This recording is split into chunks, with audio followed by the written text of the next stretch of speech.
Vous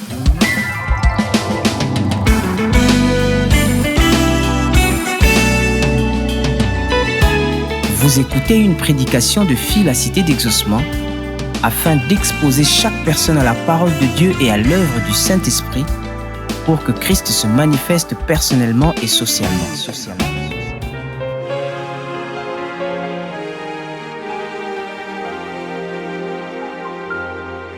Nous allons prier pour écouter la parole de Dieu.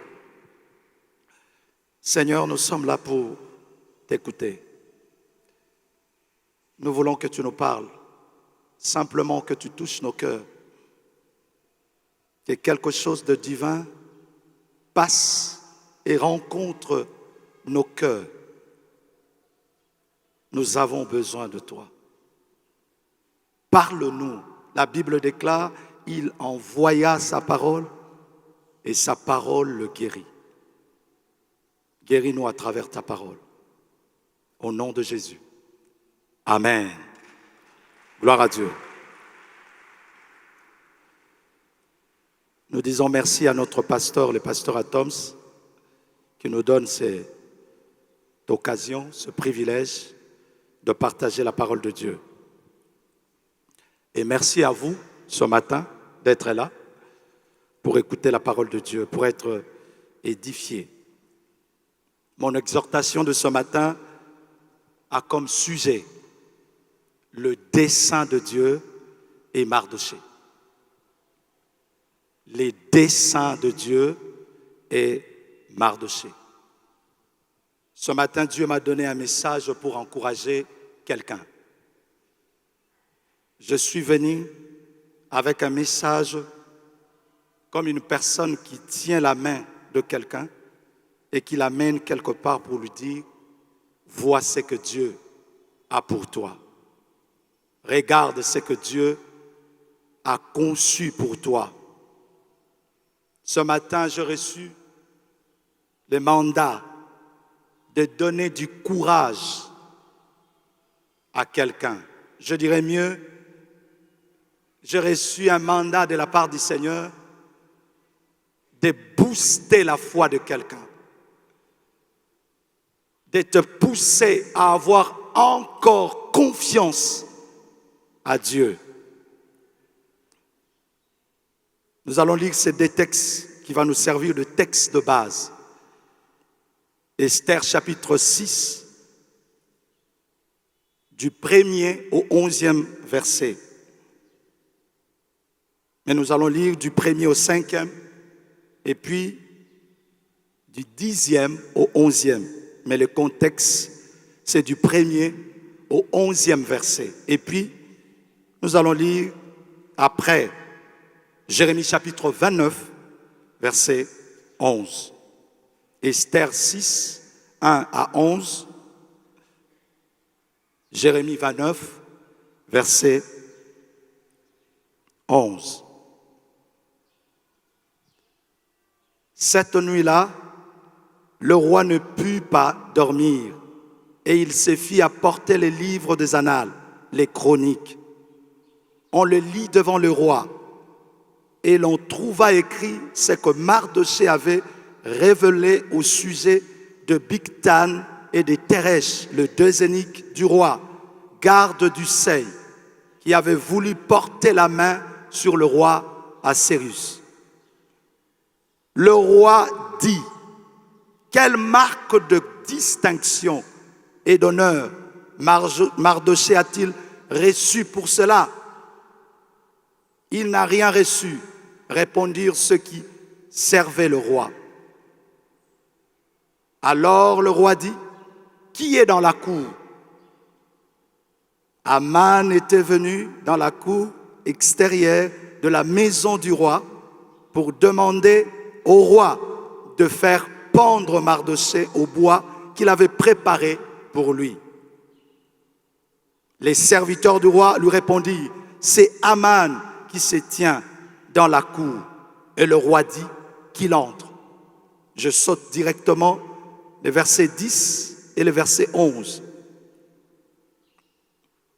Le roi dit à Aman, prends tout de suite le vêtement et le cheval comme tu l'as dit, et fais ainsi pour Mardochée le Juif qui est assis à la porte du roi. Ne néglige rien de tout ce que tu as mentionné.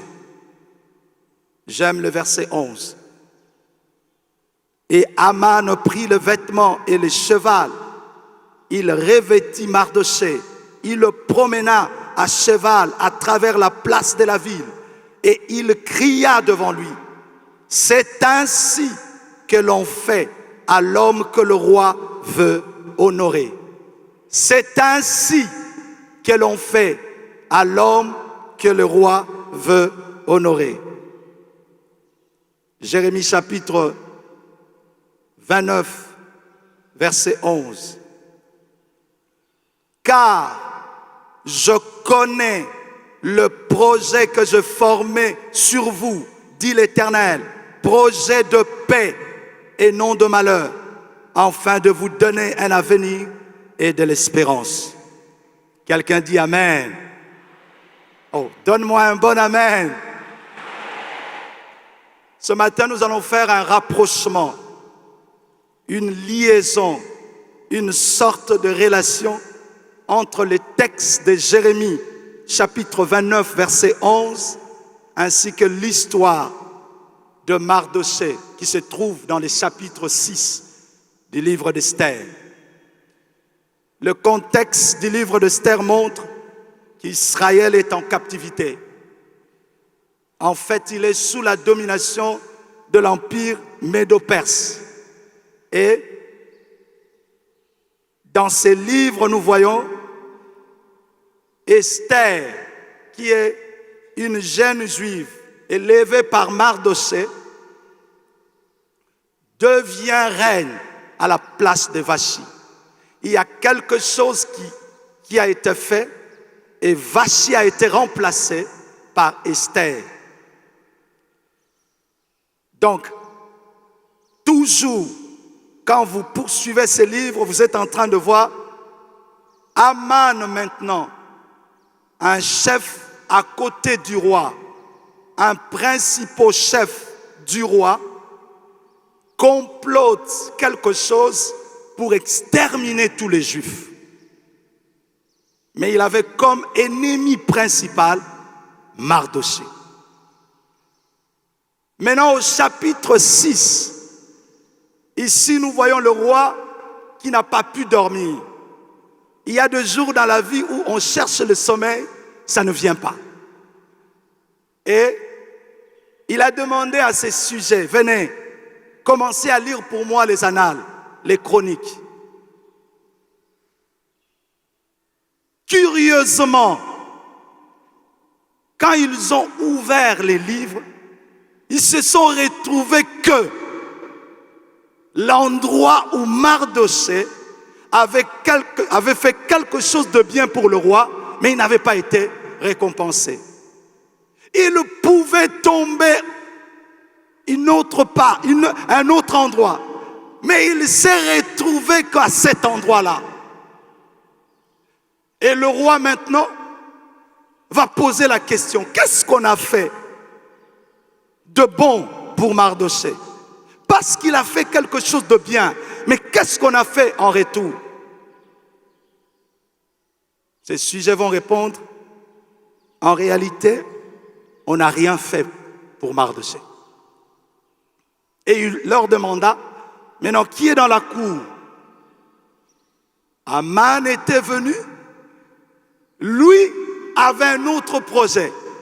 Il était venu pour demander au roi que Mardochée soit pendu. Il va demander, faites-le entrer. Directement, il pose la question. Que faut-il faire pour un homme que le roi veut honorer? Aman pensa que c'était lui, parce qu'il se croyait que non, ça doit être moi. Il dira au roi 4 choses. La première chose, il dit que cet homme soit revêtu d'un vêtement royal dont le roi se couvre. Deuxième chose, qu'il monte sur le cheval que le roi monte. Aman était assoiffé du pouvoir. Quelqu'un est avec moi? Troisième chose qu'on doit faire à cet homme, il dit qu'on pose sur sa tête la couronne royale. Et quatrième, enfin, que l'un des principaux chefs du roi crie devant cet homme, c'est ainsi que l'on fait à l'homme que le roi veut honorer. Dieu m'a mandaté pour dire à quelqu'un que les desseins de Dieu s'accomplissent toujours. Et le roi dira à Aman, il croyait que le roi allait dire, bon, comme tu l'as dit, on va le faire pour toi. Il dit non, fais tout ce que tu as mentionné, mais non pas pour toi, pour Mardochée. Confus, déçu, mais il devait le faire. Voici cette histoire qui va nous servir de base pour comprendre comment les desseins de Dieu se manifestent. Comment Dieu touche le cœur des gens. Comment il bouge les choses. Comment il utilise les instruments pour arriver à un but. Je baserai juste mon exhortation sur ces trois considérations concernant les desseins de Dieu. C'est vraiment un encouragement ce matin. C'est vraiment une exhortation. Donc, la première considération ou observation concernant les desseins de Dieu, c'est que l'encyclopédie biblique définit les termes desseins de Dieu d'une manière générale comme le projet, comme les résolutions, comme les plans ou les buts que Dieu a pour chacun de nous individuellement. Le dessein de Dieu est défini comme le projet. Dieu a un projet. Dieu planifie. Dieu prépare une résolution pour chacun de nous individuellement. Nous avons lu Jérémie chapitre 29, verset 11. Écoutez le prophète. Le prophète est en train de dire, car je connais le projet que j'ai formé. Je connais les desseins, les plans. Il y a un but que j'ai. Il y a quelque chose que j'ai commencé déjà à faire, que j'ai formé, que je suis en train de planifier. Pour toi, projet de paix et non de malheur. Dieu voulait dire à Jérémie, en ce qui te concerne, je sais plutôt ce que je suis en train de faire. Jérémie, je sais ce que je suis en train d'entreprendre pour arriver quelque part. En fait, Dieu est en train de pousser Jérémie à comprendre. Il dit, c'est moi qui choisis les choses pour arriver à un but précis. Écoutez-moi, toutes les choses qui t'arrivent, Dieu le réunit, Dieu le rassemble pour arriver quelque part. J'annonce à quelqu'un ce matin, Dieu a un projet pour toi. Dieu est en train de dire à Jérémie ceci, calme-toi, mon enfant, ne bouge pas. J'ai déjà expérimenté ce que tu es en train de vivre. Il dit, je connais. Le verbe connaître signifie expérimenter, c'est-à-dire vérifier par des expériences. Dieu l'a déjà vécu. Il dit, ce que tu es en train de vivre, j'ai déjà contrôlé à l'intérieur. J'ai déjà expérimenté cela. Le verbe connaître veut dire comprendre. Connaître veut dire comprendre, savoir. Dieu dit ceci ce matin. Toi, tu ne comprends pas. Mais moi, je comprends ce que je fais pour toi. Vous savez, Mardochée ne comprenait pas. Il arrive des fois, il y a des situations où on ne comprend rien. On ne sait que faire. On ne comprend rien du tout. Mais par ces textes, Dieu est en train de dire, même si toi tu ne comprends pas, mais moi Dieu, je comprends ce que je fais pour toi. Dieu dit à Jérémie ceci, je suis certain, rassuré, que les pensées, les plans ou les chemins, je dirais même les méthodes que je suis en train de mettre en pratique t'amèneront quelque part. Écoutez-moi, Dieu m'a mandaté pour dire à quelqu'un, Dieu a pour toi un plan merveilleux. Le dessein de Dieu, ce sont les projets, les plans, les buts. J'aimerais le dire encore simplement, ce sont les calculs. En fait, ce sont les méthodes, les pensées que Dieu planifie pour chacun de nous individuellement. C'est comme ça que j'annonce à quelqu'un dans les jours qui viennent. Le bonheur sera ton partage.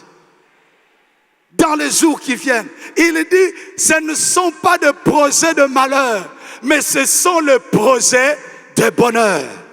Dieu a un plan pour ta vie.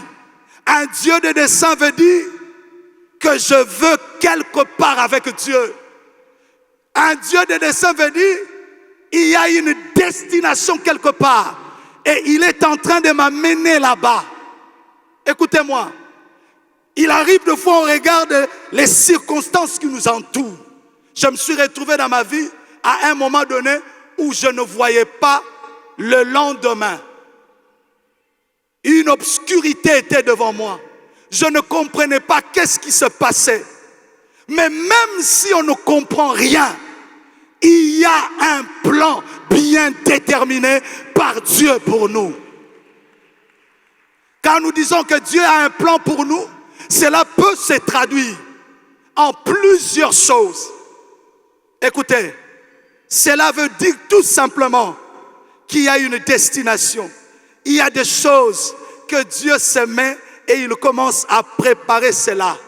J'ai aimé le terme parce que on peut trouver à l'intérieur le complot. Dieu complote pour toi. Est-ce que tu peux regarder ton voisin? Dis-lui, Dieu complote pour toi. Vous savez, le complot en fait c'est lorsque quelqu'un met des stratégies en place. C'est une sorte de bureau d'études. On te regarde au Bimaratongo à 6 heures. Et quelqu'un a été posté pour voir tous les endroits où tu passes. Il note, il fait toutes ces histoires-là. Pourquoi? Dans le but de t'atteindre, de te nuire. Mais ici, Dieu le fait non pas pour nous nuire, mais pour nous faire du bien. Oh, quelqu'un n'a pas saisi ça. J'ai dit, Dieu complote pour ton bonheur. C'est très important de comprendre cela. Il arrive des fois, on fait des erreurs. Il arrive des fois, nous fautons. Mais quand on regarde les desseins de Dieu, je vais vous donner une vérité qui m'a bouleversé dans ma vie.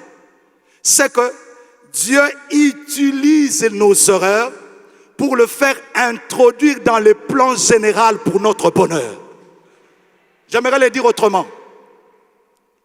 Je ne suis pas en train de dire que Dieu te pousse à faire des erreurs. Non. Je suis en train de dire, lorsque tu commets des erreurs, Dieu prend ces erreurs-là, il l'amène toujours là où il a prévu pour toi. Suivez-moi. Quand on lit la vie de Jacob, on se retrouve que Jacob a fait beaucoup d'erreurs. Mais Dieu, en fait, il a rassemblé, il a réuni ces erreurs-là pour amener Jacob jusqu'à enfanter Israël. Et Israël signifie, il a gagné Dieu. Est-ce que quelqu'un est avec moi? Il a lutté avec Dieu et il a été comment? Vainqueur. Israël, il a changé son nom à Israël et nous avons le 12 tribus d'Israël, le peuple que Dieu a marché avec. Dieu a utilisé les erreurs de Jacob, il a rassemblé. Jacob est allé chez Laban, il voulait avoir Rachel. Laban l'a trompé, il lui a donné Léa. Après, Jacob a eu Rachel. Lui qui avait besoin d'une femme, il se retrouve avec combien de femmes? 2 femmes. La femme que Jacob aimait n'avait pas des enfants. Léa, elle qui est venue, a commencé à avoir des enfants. Après, à un moment donné, Rachel dit non, ça ne peut pas se faire. Comme c'était la coutume, Rachel donne sa servante à Jacob. Jacob a des enfants avec cette servante-là. Il y a 3 mères à l'intérieur. Léa aussi voit ça. À un moment donné, elle n'a pas des enfants. Elle aussi donne. Et on se retrouve dans une famille de 4 mères et de 12 fils. Frère, je suis en train de te dire, ne t'abats pas à cause de tes erreurs. Ne laisse pas aussi les gens qui commencent à te condamner. Oui, j'ai fauté. Oui, j'ai mal fait. Mais il y a un plan de Dieu pour moi. Oh, j'aimerais annoncer. Dieu m'a dit qu'il y a quelqu'un ici qui commence à se décourager. On commençait à lui dire, toi, c'est fini pour toi. Non. Oui, j'ai fauté. Oui, j'ai fait des erreurs. Dieu a rassemblé tout ça pour sortir un peuple. Et ce peuple-là est devenu son peuple. Lorsque nous lisons les textes de Mardochée, Esther chapitre 6, nous sommes en train de voir d'une manière claire ces 2 vérités rapidement. J'aimerais rapidement le dire. La première, c'est que tout n'est pas toujours instantané avec Dieu. Tout n'est pas toujours immédiat. Tout n'est pas toujours direct, imminent avec Dieu. Mardochée avait démantelé le complot de Dézénique. Il avait anéanti cela. Les eunuques qui voulaient porter la main sur le roi. Mais il n'avait pas obtenu une récompense directement. Tout n'arrive pas directement avec Dieu. Autrement dit, notre Dieu est un Dieu de processus. Notre Dieu est un Dieu de changement progressif. Notre Dieu est un Dieu de changement par étapes, par escalier. Tout n'arrive pas directement avec Dieu. C'est un Dieu de progrès avec nous. Il arrive souvent, nous voulons une action imminente avec Dieu. Il arrive que nous voulons à l'immédiat obtenir ce que Dieu veut pour nous. Et c'est là, nous cherchons Dieu. Dieu, j'ai besoin de toi. Interviens pour mon cas. Mais en même temps, souvent dans notre vie, nous recherchons le chemin de la facilité. Si Dieu nous montre un autre chemin qui nous demande de passer par une étape, par une seconde étape, par une 3e étape, afin d'arriver. Évitons les raccourcis. Tout n'est pas direct avec Dieu. Exode chapitre 13, versets 17 à 18. Exode 13, 17 à 18. La Bible dit, lorsque Pharaon laissa aller le peuple, Dieu ne le conduisit point par le chemin du pays du Philistin, quoique le plus proche. Lorsque Pharaon a laissé le peuple, Dieu ne le conduisit point par le chemin du pays de Philistins, même si ces chemins-là étaient les chemins les plus courts. Ils sont sortis de l'Égypte, il y a un chemin court pour aller vers la terre promise, mais le verset 18 dit, mais Dieu fit faire au peuple un détour par les déserts, par la mer Rouge. Dieu a demandé au peuple de s'éloigner de l'objectif. Ils sont sortis de l'Égypte, ils voient la terre promise, mais Dieu a demandé au peuple de passer outre. Oh mon frère, tout n'est pas toujours immédiat avec Dieu. L'histoire de Mardochée dans le chapitre 6 nous enseigne que parfois Dieu ne répond pas directement à nos prières. Parfois Dieu reste silencieux pendant que nous prions. Frère, quelquefois nous prions, nous gênons même pour chercher à l'immédiat. Je me retrouve coincé. Seigneur, aide-moi. Mais parfois, Dieu reste silencieux. Il ne répond pas. Il ne dit absolument rien. Et lorsque vous regardez cette histoire, vous remarquez que Mardochée a dû attendre 5 années avant d'être récompensé. 5 années. Mais remarquez, au chapitre 1er, ces jours-là, le roi n'a pas eu le sommeil. Je vous ai dit, curieusement, il dit, il pouvait faire autre chose. Quand on n'a pas le sommeil, il y a plusieurs activités qu'on peut faire. Il était roi, il pouvait s'évoquer avec ses concubines. Mais il a préféré lire les annales. Et la Bible dit, il ne tomba que. Quelqu'un dit, il ne tomba que. Oh, est-ce que tu peux répéter avec moi? Il ne tomba que. Là où Mardochée a fait quelque chose et qu'on n'a rien fait. J'aime ce que le pasteur Roland a l'habitude de dire. Parfois les retards de Dieu sont les plans de Dieu pour accomplir quelque chose de bien au moment opportun. Il ne tomba que là. Et d'une manière surnaturelle, Dieu va sauver Mardochée de ce qu'il attendait. Je suis venu déclarer dans la vie de quelqu'un, toi aussi, tu vivras ce que Mardochée a vécu. Tu te retrouveras quelque part comme par hasard, mais ça sera le jour où ta destinée va être ouverte. Oh, une maman est en train de me raconter, il dit, un jour, devait aller visiter sa tante. Elle arrive là-bas, il y avait une amie de sa tante qui était venue avec son fils.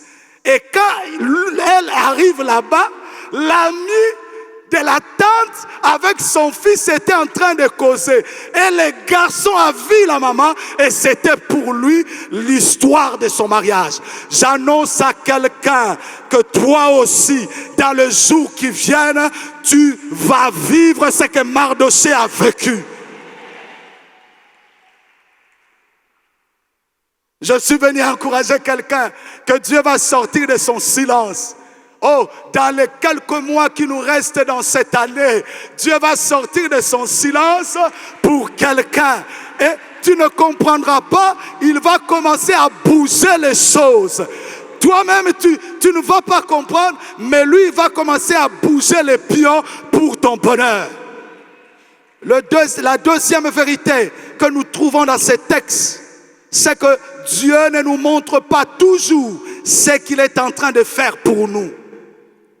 Dieu ne nous dit pas toujours le chemin qu'il emprunte pour résoudre notre situation. Écoutez-moi, j'aimerais le crier comme pasteur. La vie chrétienne est une vie de foi avec Dieu. La vie chrétienne est une vie de confiance totale avec Dieu.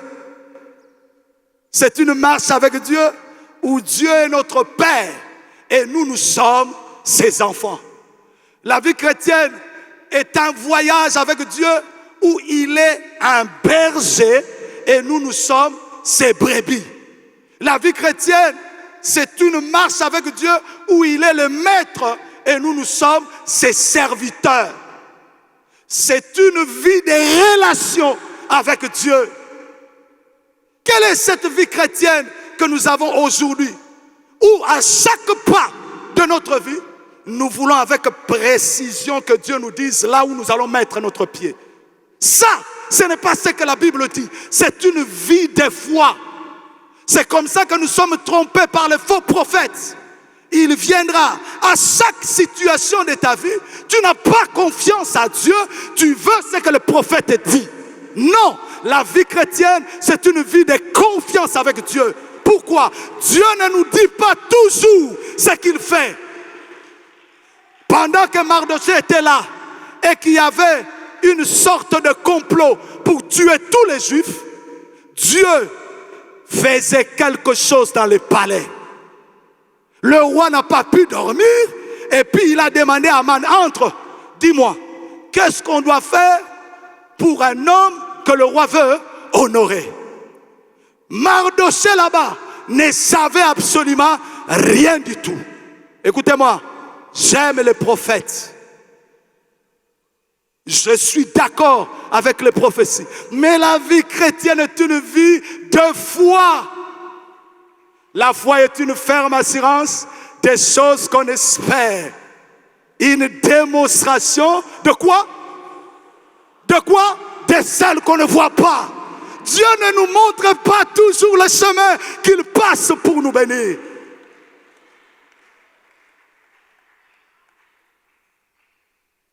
Il travaillait pour Mardochée, mais Mardochée ne savait absolument rien du tout. Quand j'écoute le pasteur Roland, il dit, Dieu peut travailler pour vous sans vous. Hein? Regarde ton voisin, dis-lui, messieurs, madame, Dieu peut travailler pour vous sans vous. Oh, est-ce que quelqu'un est avec moi? Vous savez, je commence à sentir que je dois vaquer comme un prophète.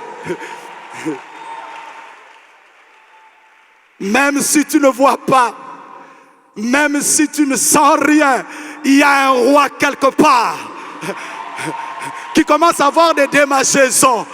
J'annonce à quelqu'un, Dieu planifie ton bonheur.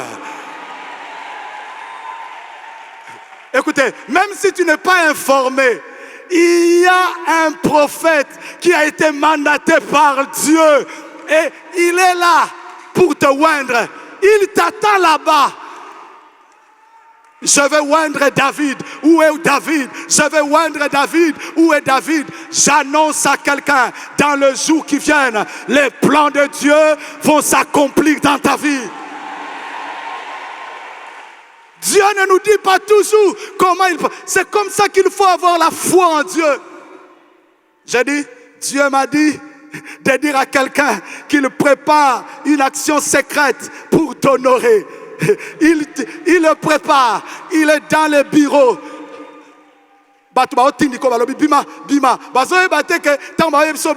C'est pour entrer quelque part. Je suis venu dire à quelqu'un, il y a un plan merveilleux de Dieu dans ta vie.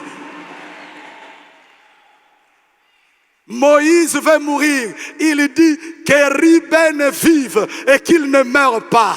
J'annonce à quelqu'un, avant que tu puisses mourir, avant qu'on puisse t'amener à la tombe, ce que Dieu a prévu pour toi, cela va se réaliser. Quelqu'un dit Amen. Oh, est-ce que quelqu'un peut me donner un grand Amen? Dieu est en train de comploter, de t'élever. Mardochée avait un autre plan. Ce qu'il ne savait pas, Dieu aussi avait un autre plan pour Mardochée. Je dirais Aman avec quelque chose, mais Dieu aussi avec quelque chose. Laissez-moi aller un peu rapidement. La deuxième considération à propos du dessein de Dieu, c'est que les desseins de Dieu sont irrésistibles. Les desseins de Dieu sont définitifs. Le plan, les buts, les projets que Dieu a pour toi sont inviolables, c'est-à-dire fixés de manière qu'on ne peut plus y revenir. Dieu a déjà fixé cela. Ésaïe chapitre 14, verset 27, le prophète dit quelque chose de très important. L'Éternel des armées a pris cette résolution: qui s'y opposera? Sa main est étendue, qui la détournera? Il est vrai que ce texte, dans son contexte, parle du jugement de Dieu pour la Syrie. Mais dans chaque dessein de Dieu, il y a cet aspect d'irrésistibilité. C'est-à-dire, le dessein de Dieu est une chose auquel on ne peut pas résister. Écoutez-moi, lorsque Dieu commence de travailler dans la vie de quelqu'un, fais attention, parce qu'il finit toujours par l'accomplir. Il finit toujours par accomplir son projet. Le Seigneur réalise toujours ses desseins qu'il a prévus pour nous. C'est pourquoi nous ne devons pas avoir peur. C'est pourquoi nous devons avoir confiance totale en lui. J'encourage quelqu'un ce matin de lui faire totalement confiance, entièrement confiance. Le Seigneur réalise toujours ce qu'il a prévu pour nous. Il a dit à Abraham: tu auras un fils.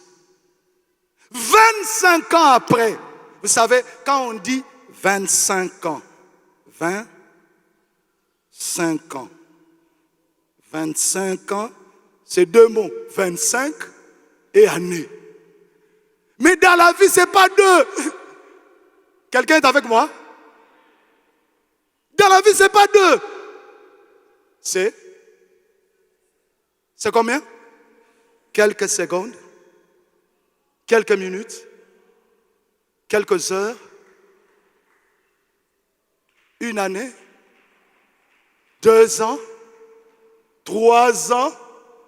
Toi, tu lis 25 ans. Lui, il a fait une année, 2 ans, 3 ans, 4 ans, jusqu'à 25. À tel point que quand Dieu lui-même est venu, il lui dit: tu auras un enfant. Il dit: oh Dieu, Dieu, Dieu. Keba, yozana lola, biso to na mokili.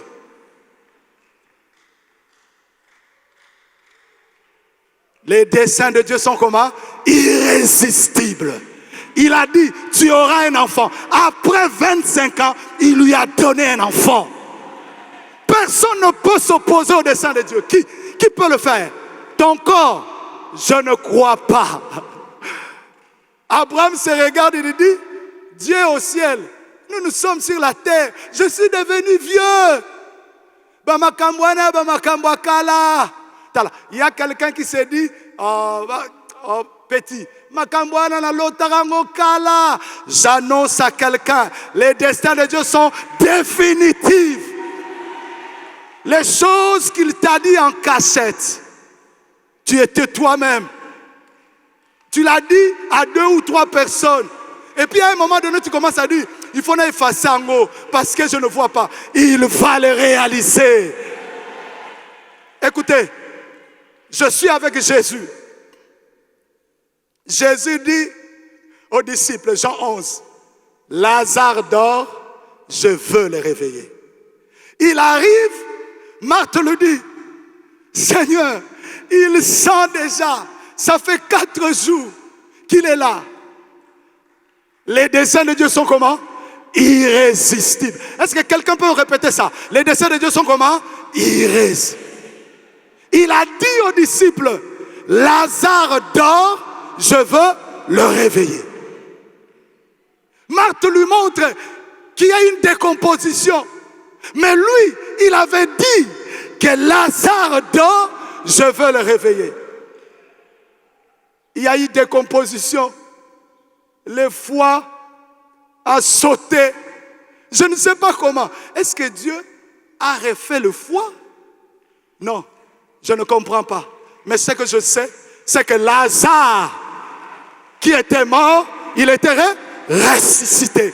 J'aimerais déclarer dans la vie de quelqu'un: même tes organes vont ressusciter.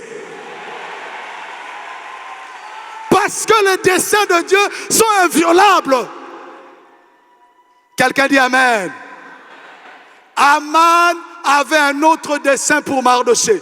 C'est qu'Aman ne savait pas. C'est que lui préconisait pour Mardochée. Dieu avait une autre chose pour Mardochée. Lui, il voyait Mardochée pendu au bois là-bas. Mais Dieu ne voyait pas ça. Oh, laissez-moi prophétiser encore. Tes ennemis sont en train de te voir que toi, c'est fini pour toi. Mais Dieu a un plan de bonheur. Je dis un plan de bonheur. Les desseins de Dieu s'accomplissent constamment dans notre vie. Laissez-moi donner cette troisième considération concernant les desseins de Dieu et nous allons avoir un moment pour prier. C'est que les desseins de Dieu sont vus dans son choix de ses instruments. Les desseins de Dieu sont vus dans le choix qu'il fait, dans les instruments qu'il utilise pour accomplir son dessein. Dieu nous choisit comme des instruments pour accomplir ses desseins. Et quand Dieu choisit, il ne choisit pas comme les hommes. Il a ses critères, il a ses références, il a ses caractères auxquels il se réfère pour choisir. Dieu utilise une autre mode de sélection.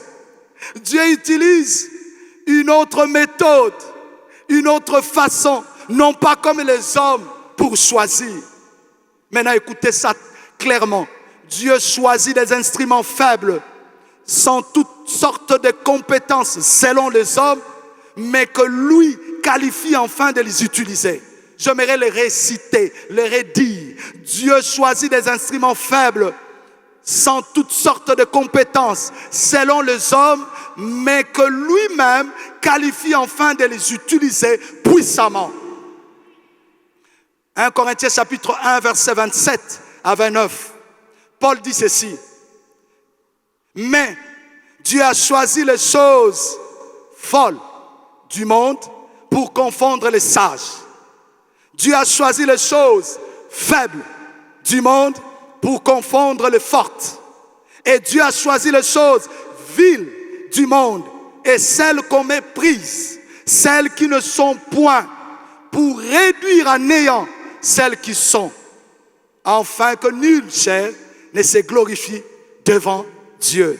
Remarquez la liste de Paul comme caractéristique auxquelles Dieu se base pour choisir. Nzambépé. Dieu se base pour choisir. 1. Il choisit les choses comment? Comment? Folles. 2. Il choisit les choses comment? Faibles. 3. Il choisit les choses comment? Viles. Celles qu'on méprise, celles qui ne sont point.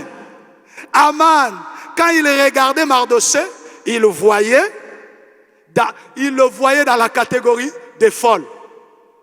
Il voyait Mardochée dans la catégorie de faibles. Il voyait Mardochée dans la catégorie de choses viles, de celles qu'on méprise, de celles qui ne sont point. Mais il ignorait que dans la méthode de Dieu, Mardochée était éligible pour être le choix de Dieu. Il voyait que Mardochée était folle, était dans la catégorie de choses faibles. J'aimerais dire à quelqu'un ce matin, tu es le choix de Dieu. Vous savez, quand je priais, il y a une déclaration que Dieu m'a demandé de déclarer. Il m'a dit de dire à une sœur,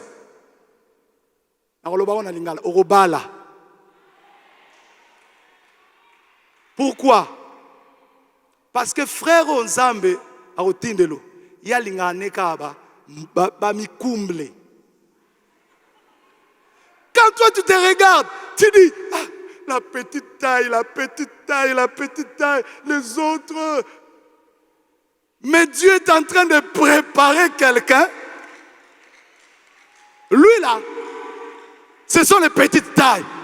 Et quand il va te voir, je déclare que tu es le choix de Dieu.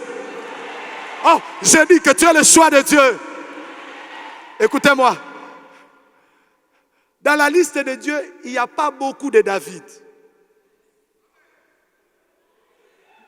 Lorsque Saoul est animé par un mauvais esprit, et puis ses serviteurs ont réfléchi, ont dit, pour que Saoul puisse s'apaiser, on doit avoir quelqu'un qui sait jouer de la harpe. 1 Samuel 16. Maintenant écoutez, les serviteurs qui est en train de donner la liste de David, il dit, je connais un homme, fils d'Isaïe. Il dit ceci, écoutez, je me dis, je ne suis pas David, moi je ne suis pas David. Il dit, premièrement, il sait bien jouer de la harpe. Deuxièmement, c'est un homme fort et vaillant. Troisième, c'est un guerrier. Et quatrième, il sait bien parler. Et à la fin, il dit, belle de figure. Mais dans la liste de choix de Dieu, il n'y a pas beaucoup de David. Il y a des Moïse qui ne savent pas bien parler. Mais celui que Dieu a choisi pour libérer Israël. Moïse bégayait. Il ne savait pas bien parler. Les choses comment? Folles. Dans la liste de Dieu, il y a des Jephthé. Jephthé, fils d'une femme prostituée. Jephthé, dans la maison de son père, ses frères ont dit, tu ne peux pas hériter ici. Ils l'ont chassé. Et la Bible dit, curieusement, il se retrouve avec le vaurien, le Chégué. Il devient le chef des Chégués. C'est alors que Dieu va l'utiliser pour devenir le chef de sa tribu. Il y a un Jephthé quelque part ici. Dans la liste de Dieu, il y a des Gédéons. Gédéon, il dit de lui-même, quand Dieu le voit, il dit, ma famille est la plus petite en Israël. Et moi, je suis le plus petit dans ma famille. J'annonce à quelqu'un, Dieu ne choisit pas comme les hommes. Tu te regardes, tu dis, je n'ai rien. Mais à partir de ces riens-là, Dieu l'utilise pour aboutir à un but. J'ai dit, Dieu a un but pour toi. Oh, quelqu'un n'a pas compris. Dans la liste de Dieu, il y a des pierres. Il y a des pierres. Pierre a régné le maître 3 fois. Pas une fois, pas 2 fois. Mais combien de fois? 3 fois. À tel point qu'il était déjà disqualifié. Les autres ont seulement fui. Mais lui, il a dit, je ne le connais pas. Tu te trompes. Et quand le maître est parti, il est rentré là-bas en train de pécher. Dieu se révèle à lui. Il dit, m'aimes-tu? Pierre, j'annonce à quelqu'un, toi, tu es le choix de Dieu. Est-ce qu'il y a des pierres ce matin? Est-ce qu'il y a des gens qui ont régné le maître? Mais le maître te rappelle, il dit, je t'aime, paie mes brebis. Et il était le premier, celui que Dieu a utilisé pour prêcher enfin que l'église puisse naître. Oh, dans la liste de Dieu, il y a des Paul. Paul dit de lui-même, qu'est-ce que Paul dit? Moi qui étais blasphémateur, meurtrier, un homme violent, mais j'ai obtenu grâce. J'annonce à quelqu'un, tu obtiens grâce ce matin. Oh, je dis tu obtiens grâce ce matin. Oh, je dis tu obtiens grâce ce matin. J'aimerais conclure avant que nous puissions prier, parce que j'ai besoin que quelqu'un prie ce matin. C'est que le dessein de Dieu sont effectifs à travers Jésus-Christ. Le dessein de Dieu existe réellement au moyen de Jésus-Christ. Paul le dit dans Philippiens 1, verset 6.